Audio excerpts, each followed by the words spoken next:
पान की खेती घर। लालानगर गांव में जितेंद्र नाम का एक लड़का रहता था।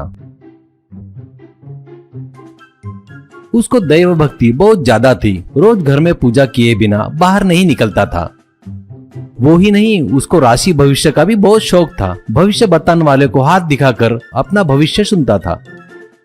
उसने अगर अच्छा बताया तो वाह सही है, बरोबर बोले आपने, वैसे मेरे अच्छे दिन आ रहे हैं करके मुझे भी लग रहा है मैं कभी न कभी बड़ा आदमी बनूंगा। ये आपने बताया ना, ये सच है। ये लो आपने जितने मांगे थे ना उससे ज्यादा दे रहा हूँ करके देता था।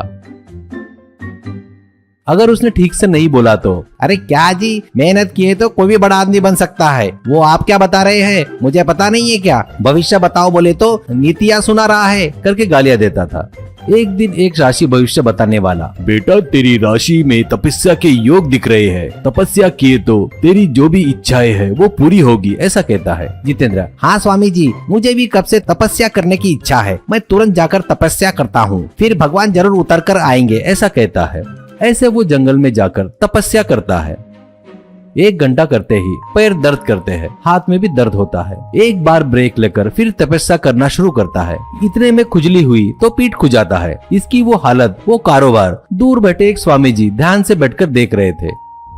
वो बेटा इधर आ करके बुलाते हैं। जितेंद्र उनके पास आता है। क्यों बेटा, तपस्या क्यों कर रहे हो, किस लिए कर रहे हो? वो हाँ स्वामी जी, मैं बड़ा आदमी बनने को होना, सभी लोग मेरे बारे में बात करने को होना, मुझे अच्छी नौकरी मिलनी चाहिए, इसलिए भगवान की तपस्या कर रहा हूँ, ऐसा कहता है। स्वामी जी, बेटा वो फिल्मों में दिखाए उतना आसान नहीं है, वो बहुत कठिन है। जो भी तेरी इच्छा है मैं पूरी करूँगा करके हाथ घुमाता है। बस एक रोशनी जितेंद्र के अंदर प्रवेश करती है। वो बेटा अब तुझे आगे वाला कैसा है तुझे पता चल जाएगा। ऐसी शक्ति मैंने तुझे दिया है, इसकी मदद से तू अपनी इच्छा पूरी कर ले कहकर ओम तत्सत कहता है। वो वापस घर आते वक्त एक जगह पर पान से बनाया हुआ घर दिखता है। उसके आगे बहुत से लोग खड़े थे।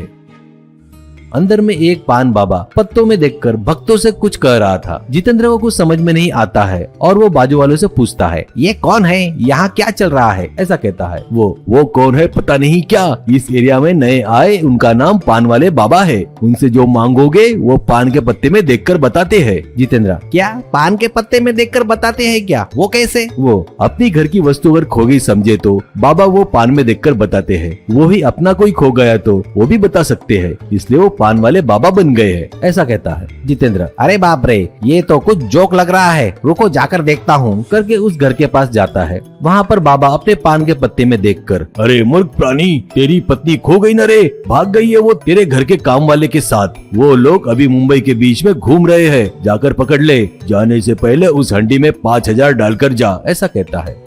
वो हुंडी में पैसे डालता है। पान के पत्ते में देखते हुए एक औरत से, माँ जी तुम्हारे पति पीना छोड़ना बोले तो बहुत कठिन है, अभी वो वाइन शॉप के पास पी रहे हैं, उसको मेरे पास लेकर आओ, मैं कुछ रस दूंगा, हुंडी में 5000 डाल दो, ऐसा बोलता है। वो डालकर चली जाती है। बाबा जितेंद्र को देखकर, तुम्हारी क्या समस्या है बेटा? एक पान का पत्ता हाथ में लेते ही एकदम उस बाबा का चेहरा एक चोर जैसा दिखता है। वो मन में, ये क्या रे बाबा, ये तो एक चोर जैसा दिख रहा है, ऐसा सोचता है। तो स्वामी जी दिए सो आशीर्वाद का काम है, शायद ये एक बहुत बड़ा चोर होगा। सोचते वक्त बाबा, क्या हुआ बेटा, क्या सोच रहे हो, तेरी समस्या क्या है बता, ऐसा बोलता है। जितेंद्र, वो कुछ नहीं जी, कुछ नहीं कहकर बाजू में आ जाता है। पान वाले बाबा और किसी को कुछ बता रहे थे। जितेंद्र तुरंत पुलिस को फोन करता है। वो आते ही खुद के अंदर जो पावर है उसके बारे में बताकर ये बाबा उसे चोर जैसे लग रहे हैं करके बताते हैं। बस पुलिस आकर बाबा को पकड़कर उनकी दाढ़ी मूछें खींचती है।